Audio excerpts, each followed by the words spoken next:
Hello and namaste. Welcome to the Open Space.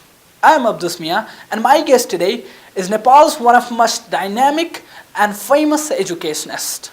He is a leader, a teacher, a motivator and a mentor. We are honored to have Mr. Narottam Aryal in the Open Space, who is the Executive Director and Principal of King's College. To join the conversation with my guest today, we also have 10 dynamic friends in the Open Space. Well, Thank you.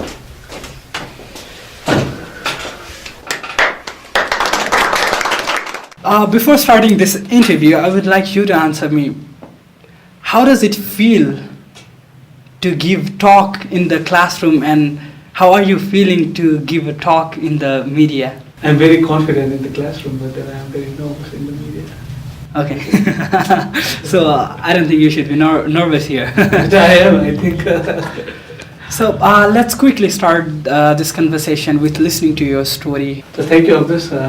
I was born and brought up in Dhading. So it's an adjoining district from Kathmandu. I did my schooling out there only, and then I did my university at Tribhuvan University. That's it. But then as far as accomplishments are concerned, I sincerely believe that I have not accomplished anything, and I don't really believe in the accomplishments. It's a like sort of continuous process that you need to, it's a journey as a matter of fact, so you keep on like doing things. I don't know what is achievement and what's not. So you are confused about your achievement, definitely, but we definitely are here to mark your achievements. So let me quickly remind you, just a couple of days ago, Management Association of Nepal Man awarded you as the Manager of the Year award. I have very less experience the moments when we get awarded. I would like to ask you, how does it feel? It feels really good to be awarded. As a matter of fact, it's a recognition of what you're doing and sort of like endorsement. Whatever you're doing, I think like it is a kind of endorsement that and like that gives the confidence that whatever we are doing, and we are at the right path. So it feels really good. Congratulations. It gives a lot of encouragement and incentive to work even further harder, I think. Thank you so much. So last time, before coming to the interview, we also had a coffee discussion, and then I remember you telling that you definitely were a very brilliant student. Now, I should suppose, and I am confident that you are a brilliant teacher as well. So what is the difference between being a student and being a teacher? And let me also ask you, what is most difficult? First of all, let me correct that. I never said that I was a very brilliant student, but then I thought. And regarding the difference between being a student and being a teacher, I always like in a joking manner, I always say that as a teacher, you don't need to remember anything because you can cheat, right? So as a student, you need to remember a lot of things because you need to pass the examination. So you can like refer the books, you can refer the slides, everything. So, but then like the difficulty of being a teacher is that you need to not only like, I mean, being a student, you can write the things in the examination, you can have like in good grades. But then being a teacher, you need to really understand the concepts, and you need to be sort of able to make others understand. I think that is the basic difference between being a teacher and being a student. But I enjoy like in both. What do you prefer, to become a student or to become a teacher? It's a very difficult question, but then I always I enjoy becoming a student. That means I prefer to be a student. Okay, you prefer to be a student, definitely. Let me also shift our conversation into the educational field of Nepal. As an educationist, what do you see the real problem in Nepalese education system? In a very nutshell, of course there are a lot of like issues to be discussed when we discuss about Nepalese education system, but then in a very nutshell, I have been telling that we lack the educationist by heart. Educationist by brain, educationist like for the performance, what the achievements, personal achievements, you can find a lot. but then you hardly find educationists by heart, because education is a very sensitive like field, and it touches like people's lives. That's why I think education has been put as a basic right in the constitution of many countries, because health, education are these are like a very very basic like things in one's life. So I think we need to be really sensitive if you if you are in the education field. So I think that is really lacking. Did you ever imagine that you'd grow become an educationist? Never, ever. At least till I was doing my masters. How are you feeling right now? I now feel that I was. I was burned to be an educationist, because it involves like helping people, and I find myself a very sentimental, a man of feelings and emotions. So I think this is the field where you can really like work with your emotions, with your like feelings. I'm pretty happy. You're happy with what you have been doing. Absolutely. But if I'm you really enjoying, I'm really passionate about it. but you definitely seem to be a kind of unsatisfied with the system going on. Yeah, of course, that's why we are there. to try to correct the system, to try to bring in the changes, to try to make it better. What possible approaches can be taken? There are a lot of things that one can do to change the system or to change these sort of like practices. But then like of course it's difficult, not impossible, right? So, and I believe that the change can happen from yourself, from within, and you can like bring in change within the sphere of your like influence or scope of influence. So I think now we are trying to change, at least at King's College. So because I have the scope of influence out there, right? So if I can change like the King's College, if I can like make it better, people will have a lot of chance to learn out. From there, we can do role modeling, and others will learn from it. Of course, like our students will learn the good things, and they go to the society. Maybe like they also like bring in the change, so it will multiply. So I'm pretty confident that it will change. As a student, you studied in Nepal. You also studied in Norway, but purely sitting as a student, what kind of differences did you acknowledge? Let me just tell you a small story of what difference I found between starting out here and starting out there. Because there you need to be really independent. Mm-hmm. Nobody would come to sort of pat on your back, right? So here I was the topper in my, let's say, first year. So everybody used to pamper me. People used to give a lot of attention to me. And then teachers used to love me, support me, care for me, and then of course I was really pampered. But then when I went there, I was completely sort of frustrated, in the sense that nobody would care how much I studied, or what grades I received. Even though people would not bother what grades you ask. As a matter of fact, asking about your grades, others' grades would sort of seem really weird out there.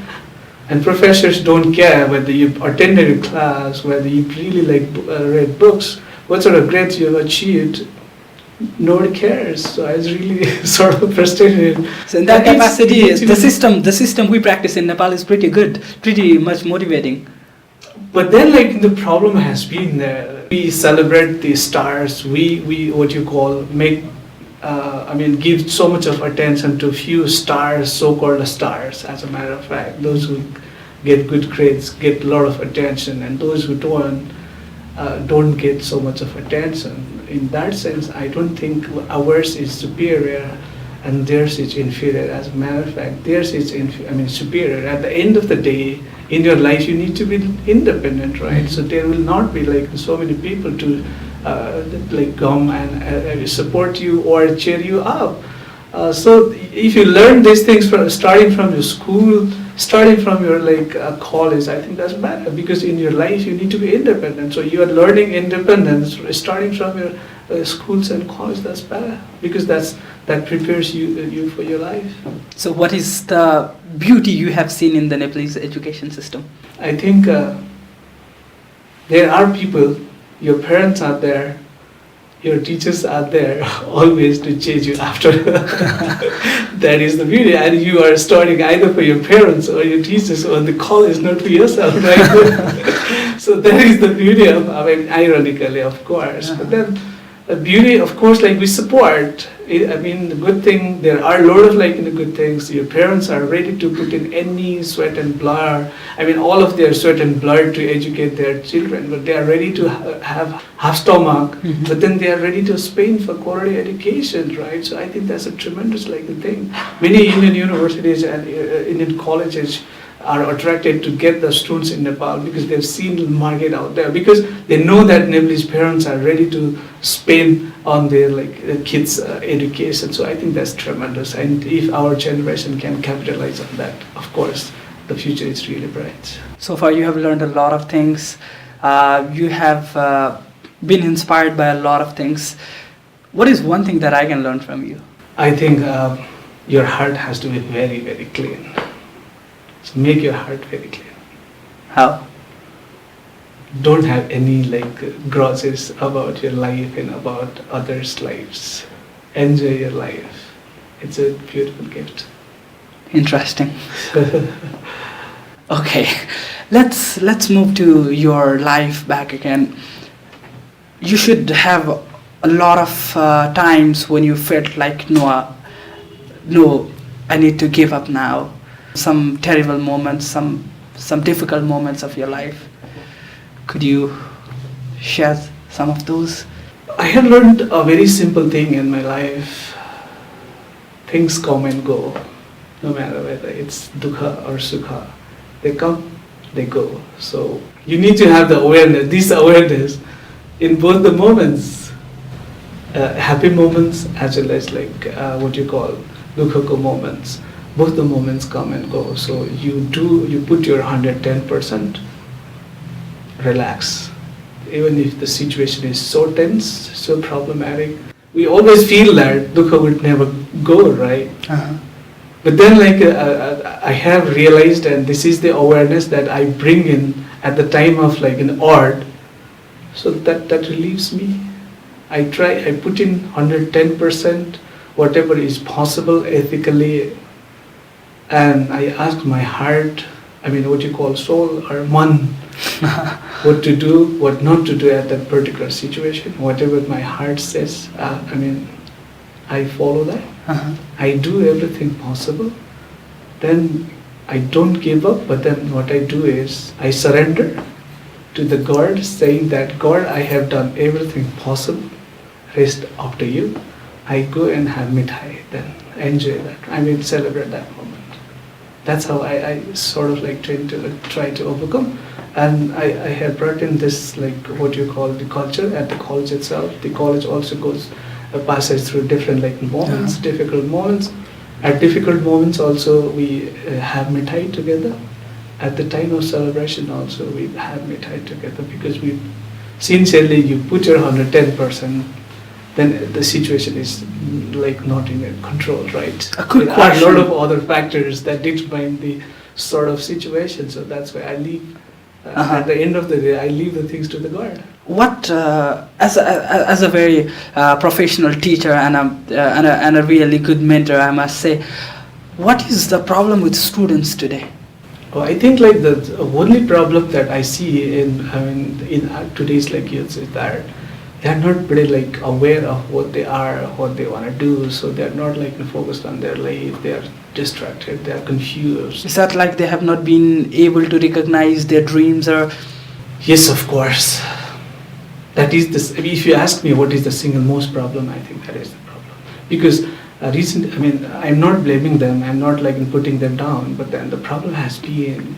I think the problem comes with our culture as well, because our culture is completely dependent, right? Your parents are always there to support you. Your parents are always there to fund you. Your parents are always there to like sort of like help you overcome your problems, because you've never like addressed your problem on your own. So you never feel that you need to be independent and you need to address the issues and problems in your life later. So I think that is one of the major things that we need to consider and changing in our education system as well, because we need to teach the students to be independent thinker, right? I think that is the most like I think important what you call problem that our generation is suffering from. Hello, sir. I'm Vipashana Shrestha, and my question for you is: how do you think your students are different from others, and how does your program brings a change in our society? Thank you. Thank you. I think our students. I can't say like our students are different from others, but then like what we try to do. Let me like answer this question from. That way. So we try to teach our students to be an independent thinker. So we facilitate, help them to be an independent, to reflect on themselves and to design their own life rather than poking them, study, or be this, be that, be like what you call be CEO, be general manager, or like these careers are better than these careers. We facilitate them to reflect on themselves and design their own like life. So we believe that nothing is big, nothing is small in this world. The only thing that matters is whether you like what you are doing. I think this is how we want to we sort of want to groom our students. I'm pretty sure our students are enjoying this. So your next question was how we are contributing to bringing in change in the society. It's very simple. If our students are aware of their careers, aware of their like goals in their life, aware of their own like strengths, weaknesses, who they are, this society would be a better place to live. That's how like we take it. Many students are going for abroad studies. Don't you think they have to face? They are attracted to foreign countries as they go for studies. And can't we develop such education system in Nepal? Thank you so much for the question. I think we need to really understand and go a little deeper to understand this issue about why the students are going abroad. We cannot really generalize and say that students are leaving this country for looking for quality education. That is not the only motive. I think there are a lot of other motives so because of which students like leave the country. If you look at the whole number of students going abroad, there is, let's say, 10 to 20% of students who are really star performers. They apply for the scholarship at world's top universities, and if they get the scholarship at the world's top universities, of course they will go, because we are not in a position to compete with world's top universities now, because I should be very honest. But then rest of the students go abroad maybe for the lifestyle, for the autonomy, because they want to sort of enjoy their complete freedom. If they study out here, they are always in the eyes of, in the radar of their parents, their relatives, their friends. If they go abroad, they can enjoy their complete freedom. So at that age, they want to enjoy the lifestyle. And I think, in my opinion, third motive would be because the country's situation, economic, political, and other conditions are not considered to be very good. So they want to go and settle out there. So these things are beyond the control of the education system. Only having good quality education will not stop these students from going abroad. Yes, of course, if we provide better quality, maybe a certain percentage of the problem can be addressed. But then to address the whole of this problem, the problem of brain drain and our youngsters going abroad, I think we need to, together we need to lift the country's situation, country's conditions. Then we may be able to stop our students going abroad. Thank you. My question is how King's College is developing new entrepreneurs in this country. I have heard about this also. We also provide them the mentors from different functional areas, plus the industry concern where a student wants to set up his or her business. Plus, we also provide the seed money up to 150,000 rupees to the girl students and 100,000 rupees for the boys to encourage or to facilitate them to set up their business, because many a times the students feel that I don't have money, that's why I can't set up the business. So to overcome that constraint, we are providing them the seed money, the college itself. Plus what we do is we sort of like connect them to the banks through our networks and through our relations. We help them to prepare bank proposals. Plus we connect them to the potential investors. And also, I mean, what we do, we handhold those students up to 2 years, initial 2 years, till the time they are able to sort of walk on their own. So once we are convinced that they are now like ready to walk on their own, then we pull out, so they continue. So this is how we are supporting the students. But then like the experience has not been very rosy. There are a lot of challenges. The students still lack motivation in becoming an entrepreneur because it involves a lot of challenges and all. So it's always easier to go and like join a job that looks glamorous, especially in the beginning. It's easier. You don't need to take a lot of tension and all. So still we are not like discouraged, and we're trying. Thank you. At the end of our show, as an educationist, as a mentor, what would you like to say to the young people who are watching your story right now? I think please focus on your career. I mean, life goal. I should not be saying career goal. Be aware of yourself. Try to understand yourself and design your own life. Again, this is the statement that I want to say. If you are aware and know like what you want to do, why you want to do it, I think success or achievements follow. Thank you very much. It was really nice having you in the show. Thank you so very much. Thank you. With this, we come to an end of this show. If you have any comment or feedback, then write us at openspacenepal@gmail.com. We will be back with another achiever next week. Till then, stay inspired.